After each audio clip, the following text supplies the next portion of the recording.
Halo semuanya, selamat datang kembali di Link Space Podcast by Link Productive.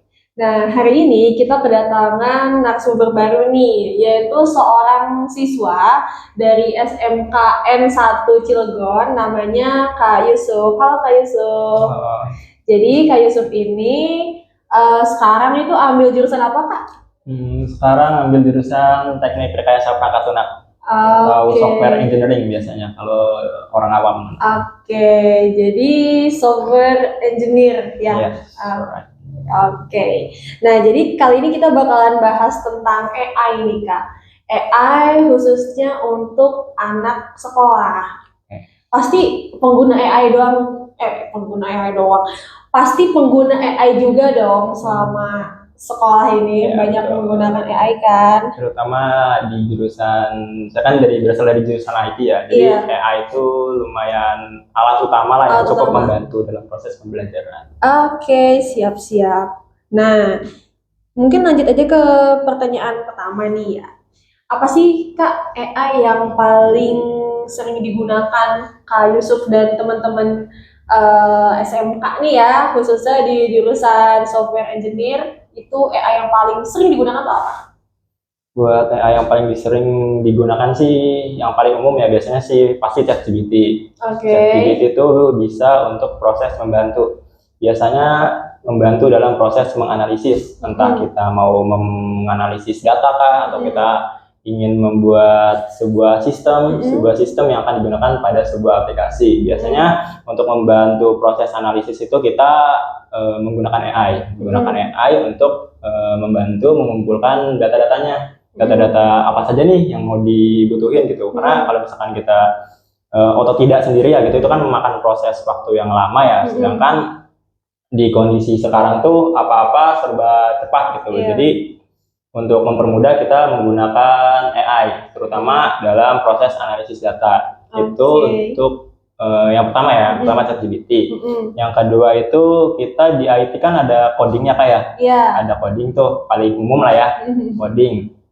Buat membantu proses coding tuh biasanya kan kita kalau di sekolah tuh pasti aja ada deadline ya Kak. Mungkin di setiap proyek tuh ada deadline, di setiap tugasnya. Kalau misalkan kita benar-benar ngoding secara natif, ketik manual kan itu nggak memungkinkan kan ya kayak. Jadi ya mau nggak mau supaya cepat kita pakai AI gitu, pakai AI untuk membantu proses pengerjaannya. Buat AI yang bagus, yang biasanya sering dipakai ketika di sekolah sih, kalau dari saya pribadi itu ada yang namanya Copilot AI. Oh itu AI. Itu AI itu. Bukan kayak tools khusus untuk ngoding itu bukan?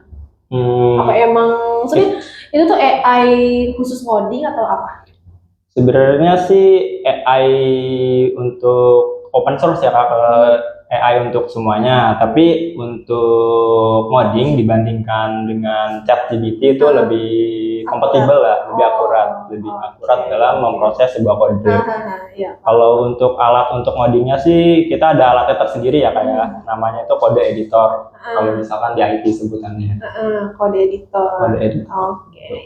Jadi berarti AI yang paling sering digunakan untuk anak software engineer tuh ya. Yang pertama ada ChatGPT, of course. Kayaknya hampir semua jurusan pakai ya. Itu udah paling umum banget gitu. Iya, paling basic AI. Untuk analisis, terus juga ya untuk nyari brainstorming ide juga mungkin ya. Terus yang kedua itu pakai Copilot AI. Itu lebih membantu dalam proses coding ya, dan ya I don't know. Soalnya saya belum pernah coba Copilot.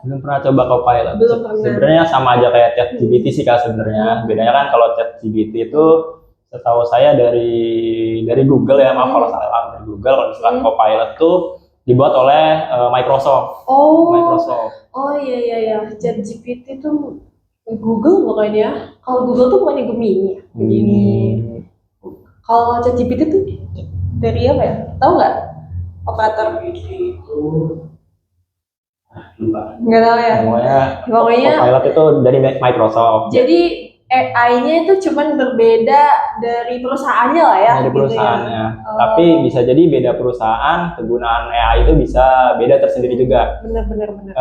Saya pernah pakai AI yang benar-benar khusus pure buat ngoding banget, namanya itu Cursor AI. Cursor AI itu udah bisa menyatu dengan kode editornya. Jadi kalau kakak tahu ya, kode editor nih alat untuk ngoding ya, istilahnya sebuah aplikasi buat ngoding gitu.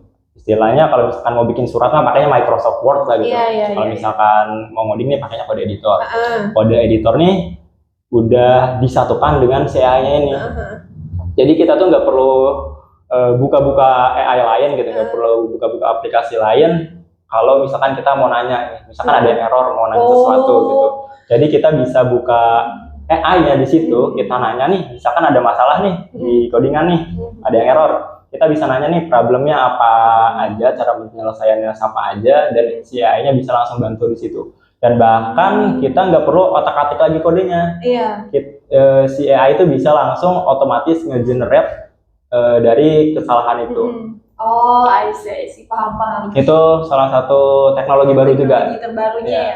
Dan dari situ sih banyak dampak positif dan dampak negatifnya juga. Jadi ibaratnya sih kayak misalnya tuh Microsoft Word, tapi udah ada fitur AI-nya. Atau kayak Canva deh. Ada Canva. Canva kita bisa ngerjain project di Canva-nya. Dan udah tinggal download atau apa gitu ya. Tapi kita kalau misalnya ada kesalahan ingin ditambahin langsung tulis prompt di AI-nya gitu ya. Tadi apa nama aplikasinya? Nama aplikasinya Cursor AI. Cursor AI. Gitu. Ini buat teman-teman saya kalau yang nonton. Iya, buat codingan ya. Bisa di-spill. Soalnya belum banyak yang tahu si tools ini, belum banyak yang tahu. Oke. Nah, kenapa? Dan cukup berbahaya juga sebenarnya kalau di-spill. Berbahaya. Kenapa berbahayanya? Bisa berpotensi menimbulkan kecurangan kalau di kelas. Jadi membuat malas lah ya. Soalnya di Cursor AI sendiri itu nggak cuma buat memperbaiki kode aja Kak, tapi dari si Cursor AI sendiri itu kalau misalkan yang pakai pinter misalkan yang pakai tuh udah ngerti nih konsep aplikasi gimana, alurnya kayak gimana, desainnya mau seperti apa, si pengguna tuh istilahnya tinggal ngetik aja gitu, tinggal minta ke si AI-nya untuk ngebuatin ngebuatin mungkin website atau aplikasi. Kalau misalkan dari konsep, dari desain gitu, dari data-datanya udah lengkap, dari si AI itu bisa langsung ngebuatin si aplikasinya secara keseluruhan tanpa kita ngoding manual sama sekali. Oh, jadi instan banget ya. Instan banget. Kayak bisa tanpa punya skill IT pun bisa-bisa aja ya. Bisa-bisa aja, tapi mau nggak mau ya kita harus tetap ngerti basicnya buat gitu. Kalau misalkan kita nggak punya basic sama sekali ya balik lagi bakal bingung sendiri juga dengan fitur-fitur. Oke deh. Nah, kamu kan di sini pengguna AI lah ya gitu. Buat tugas, dan kamu juga mungkin bikin project aplikasi tanpa tapi kamu suka ikut lomba nggak sih?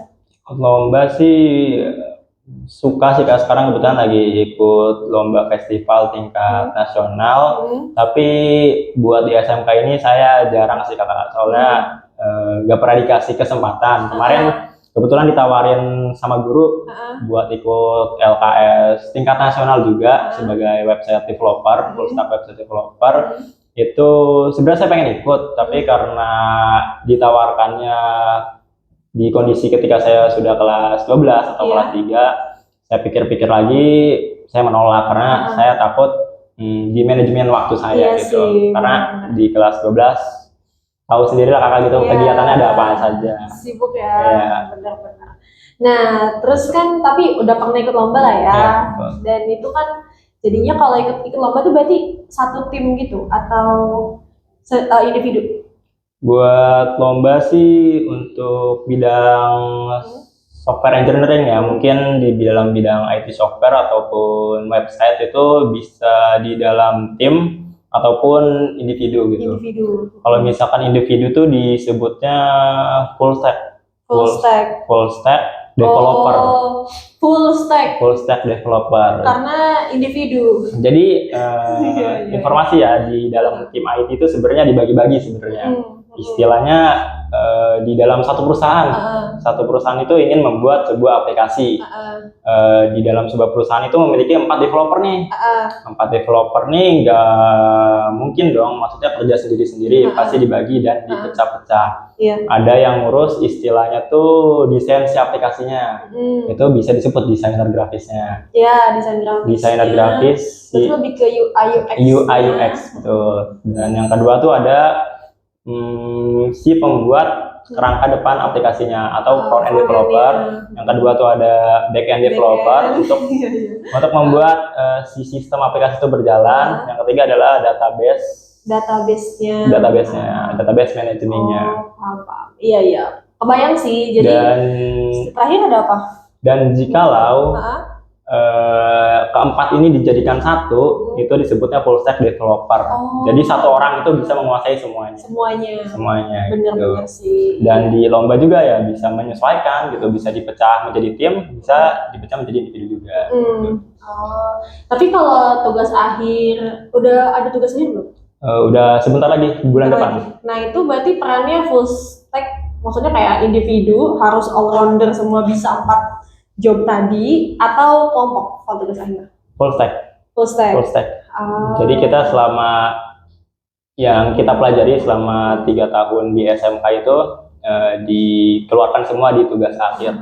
Mulai dari backend, front end, desainer grafis, analisis data itu dikeluarkan semua di ujian akhir sebagai full stack developer. Iya paham sih. Jadi memang kalau untuk developer ya, berarti website developer atau full stack. Itulah website developer tuh memang ada desainnya, fokus ke UI UX-nya experience gitu, warna dan lain-lain. Terus ada front end. Front end tuh kalau nggak salah lebih ke tampilan apa ya? Tampilan depan istilahnya. Dari desain yang sudah dibuat dijadikan website gitu, atau aplikasi gitu. Tampilan luarnya. Kakak punya handphone kan ya? Handphone WhatsApp tuh ada desainnya kan ya? Ada desainnya, pasti dibuatnya pakai coding juga dong. Nah itu front end.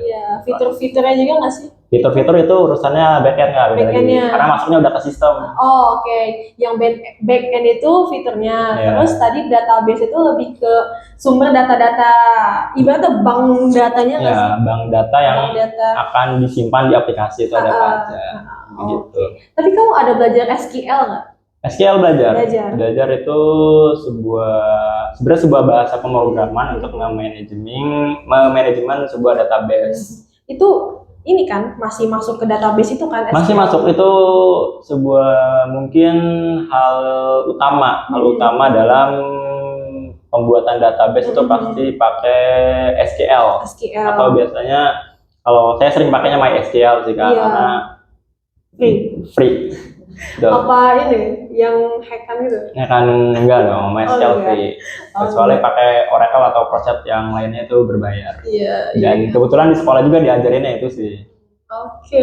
Berarti kalau itu kan full stack developer tuh kan juga kita perlu data ya, data buat di input ke SQL. Berarti kamu juga cleaning datanya itu nggak sih? Kayak maksudnya dirapihin. Setiap pengumpulan data kan ya, setiap kita ngerancang sebuah istilahnya data model data model yang udah dirancang tuh pasti ketika kita mengimplementasikan dengan aplikasi pasti ada aja hal-hal yang gak sesuai lah gitu, gak sesuai. Nah dari situ ya tetap balik lagi kita harus filter lagi nih, filtering lagi si datanya supaya gimana caranya biar cocok gitu. Kita sesuaikan datanya. Jadi sebenarnya buat database tuh sifatnya bisa berubah-ubah ya gitu kan, tergantung si aplikasinya. Mungkin di rancangan awalnya begini, di diagramnya begini, pas kita udah mau implementasi ke aplikasi ternyata ada yang sesuai, ada yang salah. Dan itu hal lumrah buat diubah-ubah gitu. Itu para programmer juga pasti sering mengalami itu, programmer yang udah profesional yang pemula pasti. Karena kan namanya juga awalnya bentuknya model ya, terus direalisasikan kan nggak harus stok sama kayak model, pasti ada perubahan, pengurangan, penambahan, inovasi dan lain-lain. Oke deh, lanjut ke pertanyaan selanjutnya nih. Menurut kamu kan kamu udah user AI banget lah gitu, udah berguna banget lah untuk tugas kamu, proyek kamu. Nah menurut kamu AI itu bikin kamu lebih pinter atau teman-teman kamu lah lebih pinter, POV kamu ya sebagai siswa, atau malah bikin ya jadi males, jadi gimana ya, memang sih cepat tapi saya dan teman-teman tuh jadi kurang menguasai basicnya gitu karena udah terlalu mudah gitu. Bagaimana tuh menurut kamu? Ini menurut saya pribadi ya, menurut saya pribadi, kalau saya melihat sebuah AI sih, sebuah AI itu sebenarnya nggak, kurang lebih sekedar alat bantu aja, alat bantu untuk mempercepat sebuah pekerjaan, tetapi ya itu dampak negatifnya gitu Kak. Kalau misalkan kita istilahnya terlalu bergantung pada AI, itu bisa menimbulkan yang kakak sebut tadi, rasa malas untuk mencari tahu, apa-apa pengen yang instan gitu. Misalkan kita ingin membuat sebuah website, padahal kita tuh nggak ngerti sama sekali gitu Kak, nggak ngerti sama sekali fundamental dari si website ini apa. Tapi kita pengen buat website di AI gitu, kita minta harus gini ya, balik lagi itu kita bakal pusing sendiri gitu, pusing sendiri karena kita nggak ngerti isi yang dikasih si AI itu apa gitu Kak. Banyak kasusnya, ini saya ambil contoh di teman-teman kelas saya Kak ya, ketika lagi ada proyek di kelas gitu, mereka belum ngerti sama sekali fundamental website itu kayak gimana. Mereka minta AI buatin project yang diminta sama guru. Oke, si AI buatin. Tapi ketika ada hal yang ada masalah misalkan di proyek mereka karena mereka tidak mengerti fundamental itu, ya mereka bingung sendiri cara menyelesaikannya itu seperti apa gitu. Dan ya balik lagi, mereka minta ke AI lagi dong, AI buat minta selesaiin lagi nih, dan berputar-putar aja seperti itu. Dan kalau misalkan intinya dalam membuat sebuah software atau di jurusan IT itu intinya problem solving kita ya kayak ya, salah satu efeknya ya mereka malas untuk memecahkan sebuah masalah gitu. Jadi kalau misalkan mereka ketemu masalah ya nanya lagi, dan AI juga belum tentu ngasih jawaban yang tepat kan gitu Kak. Kita tuh harus tetap cross check gitu loh jawaban si AI-nya. Iya, mereka benar-benar ada beberapa orang yang benar-benar plak ketiplak ya udah dari situ aja gitu. Dan ini keselnya mereka misalkan membuat sebuah software dari AI gitu, ketika ada masalah, terkadang mereka tuh suka nanya ke anak-anak yang bisa lah gitu, termasuk saya gitu. Saya kesel dong, maksudnya karena itu software yang dibuat AI gitu. Lu pelajari dulu basic ya coy. Itu software yang dibuat AI gitu. Kita sendiri pun nggak tahu lu buat software apa, lu bikin kode kayak gimana, lu fitur-fitur yang ada di situ kayak gimana. Ketika ada masalah, kenapa nanya ke kita gitu? Iya. Maksudnya kita harus nyuruh mencari masalahnya. Iya, sedangkan kita aja nggak tahu itu dia bikin apa gitu. Benar sih, benar. Iya. Jadi memang kalau menurut kamu pribadi emang terasa memudahkan untuk orang yang emang udah paham basic. Udah paham basic itu memudahkan banget. Tapi kalau untuk yang belum paham basic malah menyesatkan mungkin ya jatuhnya. Karena membantu tapi jadi pusing sendiri juga ketika ada masalah karena nggak paham kenapa bisa terjadi seperti itu, dan problem solvingnya jadi sedikit gitulah. Jadi istilahnya ya mungkin yang udah bisa nih Kak, mungkin bisa jadi makin bisa karena AI, dan yang belum bisa tuh semakin kebelakang gitu Kak. Benar. Jadinya yang istilahnya yang belum mengerti fundamental nih jadi bergantung banget gitu, bergantung sama AI, dan akan berputar-putar terus gitu. Kalau misalkan dari diri mereka sendiri nggak ada kesadaran ingin berusaha dan ingin bisa gitu. Betul sih, benar banget sih. Kayak aku pribadi juga, kalau aku sih nggak AI yang aneh-aneh itu ya, ngerti. Paling pakai ChatGPT atau Gemini gitu kan.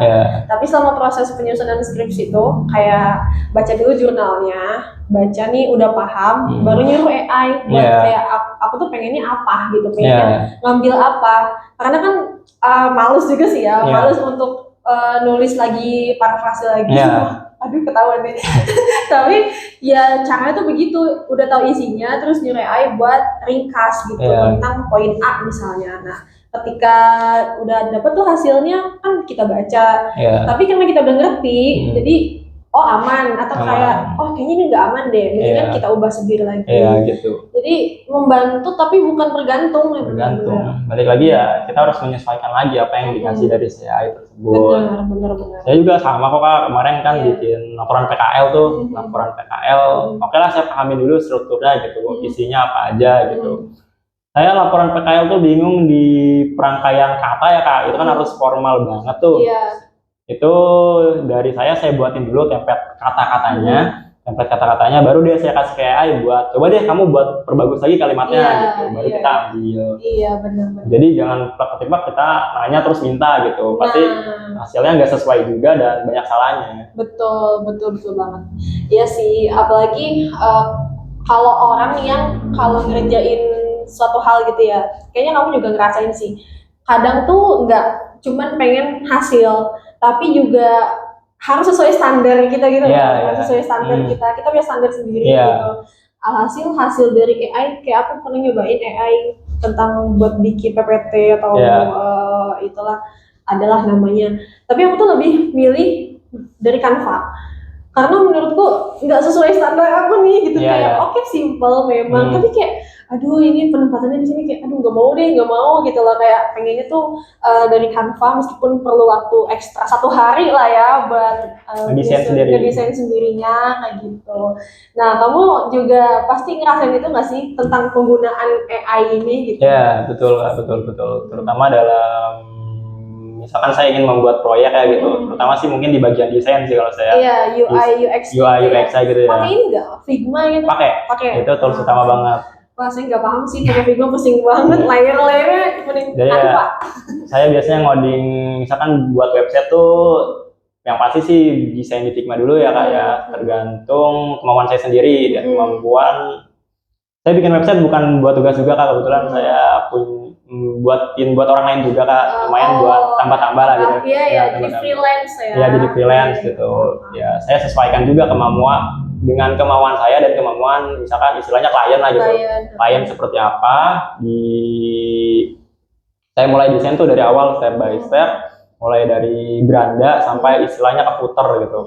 Footer itu tampilan akhir dari sebuah website istilahnya. Baru misalkan ketika saya udah membuat desainnya, saya coba buat kerangkanya sendiri Kak, kerangka codingannya. Baru ketika saya ada kesusahan, istilahnya saya lebih kesusahan ke dalam desain ya Kak, membentuk sebuah desain di dalam codingan itu saya agak kesusahan. Baru saya minta bantuan AI gimana caranya si desain ini sama seperti di gambar gitu Kak. Iya, sesuai keinginan klien nih. Iya gitu. Bener sih, iya sih pakai AI juga. Kalau udah buntu pakai AI. Cuman kalau untuk yang instan gitu, itu kayak kurang gitu, kayak kurang gitu. Gimana ya, nggak tersalurkan, kayak nggak kerja gitu loh, paham nggak sih? Kalau misalkan kita asal minta aja gitu ya, pasti si AI ngasihnya aneh-aneh gitu. Ini apa sih, kok kayak gini hasilnya? Bahkan saya sampai terkadang tuh di dalam hati tuh ini AI apa sih sampai ngebodoh-bodohin si AI gitu Kak gitu. Iya benar. Bahkan kadang tuh saya tuh sampai yang ke AI itu jadi nggak suka, tapi bukan nggak suka dalam hal negatif ya. Misalnya hasil desain dari AI kayak nggak ada humanisnya, terus kayak nggak kosong, jiplak, gimana ya? Lama-lama tuh kosong gitu loh melihat hasil AI gitu ya. Buatan robot banget gitu ya. Iya gitu, robot banget. Tapi bukannya jadi nggak mau gunakan atau gimana teman-teman. Cuman lama-lama tuh terus terang aja kalau saya lebih suka udah bisa ngebedain lah, bukan lebih suka ya, udah bisa ngebedain mana hasil buatan tangan gitu ya dengan usaha lah gitu sama yang AI. Itu keren banget bedanya gitu, semirip apapun tapi keren banget bedanya. Pasti ada celah gitu. Ada celahnya, kayak entahlah saya juga nggak ngerti ya sense of apa, tapi ada bedanya gitu antara AI sama hasil desain sendiri. Gitu. Karena nggak semua hal tuh kita bisa kasih ke AI gitu kan. Bener. Mungkin AI itu bagus untuk menganalisis gitu, untuk membuat rangkaian kata atau hal-hal yang bersifat digital gitu, digital gitu. Tapi ada beberapa hal yang AI itu nggak bisa gitu untuk lakuin itu. Mungkin mendesain foto itu AI nggak mungkin banget kan kalau kita desainin. Mungkin yang tadi kakak alamin desain di Canva ya. Di Canva itu desain PPT saya jujur nggak pernah pakai AI kan. Nggak pernah pakai AI itu aneh banget. Saya pernah pakai AI itu namanya apa? AI yang buat PPT tuh Mini. Bukan. Gamma itu saya pernah pakai Gamma, itu sekali generate emang ada beberapa hasil yang bagus gitu, cuma ya tetap aja kurang gitu kan, filosofinya nggak dapat. Bener layoutnya juga kayak enggak gimana ya, saya juga bingung lah pokoknya. Bener banget sih, jadi ya itu nggak bisa menggantikan manusia sih menurut saya ya, bisa membantu tapi menggantikan tuh nggak bisa. Tapi kalau misalnya kita nggak belajar juga ya terganti, lebih ke orang yang pintar makin pintar, yang kurang bisa itu akan tertinggal gitu sih dengan adanya AI. Nah tadi kan udah bahas tentang AI, penggunaannya, dampak positif dan negatifnya. Nah mungkin sekarang closing statement deh dari seorang siswa SMK kelas 12 nih, anak software engineer, pesannya dong buat teman-teman di luar sana terkait lebih bijaksana lah gitu dalam menggunakan AI itu gimana sih? Kalau dari saya pribadi, balik lagi ya jangan terlalu bergantung. Cobalah untuk mencoba yang biasanya apa-apa tuh perlu nanya ke AI gitu. Ketika ada kesulitan selalu larinya kayak AI gitu, tapi cobalah kita harus menghadapinya satu persatu gitu. Dari setiap kesulitan itu kita coba menganalisis, kita pecahkan masalahnya seperti apa, kita coba untuk problem solving gitu satu persatu. Nah dari situ ya itu bisa berpotensi untuk meningkatkan nalar kritis kita ya. Balik lagi kan kita sebagai manusia tuh mungkin dalam karir kita nggak bisa bergantung sama siapapun kan, termasuk AI ini, apalagi robot. Ada kondisi tertentu mungkin kita nggak bisa menggunakannya kan, jadi kita ya harus antisipasi. Wah gimana nih kalau misalkan saya nggak bisa pakai AI nih, jadi ya mau nggak mau ya kita harus keluar dari zona nyaman kan. Dari zona nyaman kita harus berani mencoba gitu, melatih nalar kita sendiri. Yang dilatih nalar kita sendiri bukan nalar AI-nya. Supaya ya kita nggak bergantung gitu. Mungkin di beberapa kondisi oke lah pakai kalau misalnya lagi kepepet gitu. Cuma kalau misalkan nggak kepepet banget mah ya mikir aja sih gitu kan gitu. Bener. Kita melatih otak kita juga supaya kritis ya. Betul. Dan nalarnya terlatih lah. Oke deh. Ada lagi kira-kira? Cukup sih Kak. Cukup. Oke, makasih banyak ya Yusuf ya untuk hari ini bincang-bincang terkait AI-nya. Next kalau kita undang lagi ke sini harus mau ya. Kok jadi agak maksa. Siap. Saya bakal bolak-balik ke sini kok. Oke, siap. Besok bahas lagi tentang fokus ke apa itu UI UX. Oke, siap. Kamu operator besok juga ya? Sama juga ngisi ya, dia kan sama kan jurusannya agak masih satu rumpun lah gitu, rumpun IT tapi dia jurusan apa dia? Jurusan dia lebih ke jaringan. Asing amat sih namanya. Kalau mas operatornya lebih ke hardware ya, kalau saya kan full software nih buat aplikasi. Hardware, bukan hardcore.